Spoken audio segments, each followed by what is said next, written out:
ഉം, രാവിലെ എഴുന്നേറ്റ് പല്ലുപോലും തേക്കാതെ മുഖവും കഴുകാതെ ഇങ്ങനെ വന്ന് വീഡിയോ ചെയ്യാൻ പറ്റുമോ?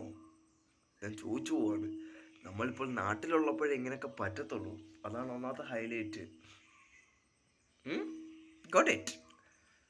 വന്നത് ഒരുപാട് കാര്യങ്ങൾ നമ്മൾക്ക് ചർച്ച ചെയ്യാനായിട്ടുണ്ട്. ഗ്യാപ്പ് എന്തുകൊണ്ട് വന്നു? എന്താണ് അവിടെ സംഭവിച്ചത്? ഞാൻ ഇത്രയും നാൾ എവിടെ ആയിരുന്നു? എന്തുകൊണ്ട് ഞാൻ വീഡിയോ ചെയ്തില്ല? ഇങ്ങനെ ഒരുപാട് ചോദ്യങ്ങൾ നിങ്ങൾ ചോദിക്കണം. 437 സബ്സ്ക്രൈബറുള്ള ഞാൻ ഒറ്റയടിക്ക് 4000-ഓളം വന്നു. എന്തുകൊണ്ട്? നിങ്ങൾ എന്ത് കണ്ട്? അങ്ങനെ ഒരുപാട് കാര്യങ്ങൾ നമുക്ക് പങ്കുവയ്ക്കാനായിട്ടുണ്ട്. പക്ഷെങ്കിൽ സമയമില്ല. അതാണ് ഒന്നാമത്തെ കാര്യം. എങ്കിലും ഞാൻ വന്നു. വിലയേറിയ നിമിഷത്തിൽ നിന്ന് വിലപ്പെട്ട കാര്യങ്ങൾ പറയാനായിട്ട് നിങ്ങളുടെ മുന്നിലേക്ക് ഞാൻ വന്നു. ഇനി റെഗുലറായിട്ട് വീഡിയോ ചെയ്യണമെന്നാണ് എൻ്റെ ആഗ്രഹം. അത് നടക്കട്ടെ എന്ന് ഞാൻ ദൈവത്തിനടുത്ത് പ്രാർത്ഥിക്കുന്നു. പുതിയ കണ്ടുപിടുത്തങ്ങൾ വരികയാണ്.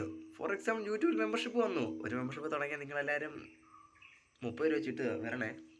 മന്ത്ലി ആട്ടോ, വളരെ കുറവാണ്. കനിയണേ. പിന്നെ as per the rules and regulations പ്രകാരം നമ്മുടെ കണ്ടൻറ്റ് അതിനൊരു ക്ഷാമവും. ഞാനില്ലേ കൂടെ. Don't worry. എവിടെ ഇരുന്നാലും എന്നെ കാണാമല്ലോ.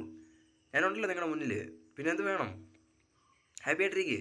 ഞാനുള്ളിടത്തോളം കാലം നിങ്ങൾ അടിച്ചു പൊളിക്കണം. അതാണ് എൻ്റെ ആഗ്രഹം. അപ്പോൾ വീഡിയോ ടൈം എന്ന് പറയുമ്പോൾ നമുക്ക് എപ്പോഴും തുടങ്ങുന്നത്. സ്ഥിരം എന്ന് പറയുമ്പോൾ വൈകിട്ടാണ്. നിൻ്റെ മൂഡ് അനുസരിച്ച് രാവിലെ വൈകിട്ട് വിടും. എപ്പോഴായാലും നിങ്ങൾക്ക് സമയം വെച്ച് നിങ്ങൾ കണ്ടോ. യൂട്യൂബ് നിങ്ങളുടെ മുന്നിൽ തന്നെ ഇല്ലേ? ഞാനും അതിൻ്റെ മുന്നിലില്ലേ? പിന്നെ എന്ത് വേണം? എന്നാൽ പിന്നെ നമുക്ക് തുടങ്ങാം, കാര്യത്തിലേക്ക് പോകാം. നമുക്ക് ഓരോരോ കണ്ടിട്ട് നമുക്ക് ആരെ എന്തോ ആക്കണമെന്ന് പറഞ്ഞാൽ മതി. ഇപ്പോഴത്തെ നാട്ടു നടപ്പ് വെച്ച് നോക്കുകയാണെങ്കിൽ ഓരോ മണ്ടത്തരങ്ങൾ പറയുന്ന മണ്ടന്മാരായിട്ടുള്ളത്. അവന്മാർക്കിട്ട് നമുക്ക് കൊടുക്കാൻ നിഷ്പ്രയാസമാണ്. നിങ്ങൾ കൂടെ ഉണ്ടോ? പിന്നെ എനിക്ക് എന്ത് വേണം? ഞാൻ ഏറ്റവും അപ്പോൾ പിന്നെ ഞാൻ കുറച്ച് ബിസി ആയതിനാൽ ഇപ്പോഴത്തേക്ക് ഒരു ചെറിയ ഗ്യാപ്പിൽ എന്നെ വിടണം. ഞാനുണ്ട്. Don't worry. വൈകിട്ട് വരും അടുത്ത വീഡിയോ. ഓക്കെ. അപ്പോൾ വരുന്നിടം വരെ എല്ലാവർക്കും നന്ദി, നമസ്കാരം. ചാനലപ്പോൾ എല്ലാവരും പൊളിക്കണം, സപ്പോർട്ട് ചെയ്യണം. നമ്മളിങ്ങനെ കുതിച്ച് കയറണം. 4000-ൽ നിന്ന് 4 ലക്ഷത്തിലേക്കൊക്കെ പോകണ്ടേ? വേണ്ടേ? അത്രേ ഉള്ളൂ. അപ്പോൾ പിന്നെ നിങ്ങളുടെ പിന്തുണ കൊണ്ട് ഞാൻ എന്ത് പേടിക്കാൻ? എന്നാൽ പിന്നെ ഇപ്പോഴത്തേക്ക് വെച്ചിട്ട് പിന്നെ വരാം. എന്നാൽ പിന്നെ ബൈ.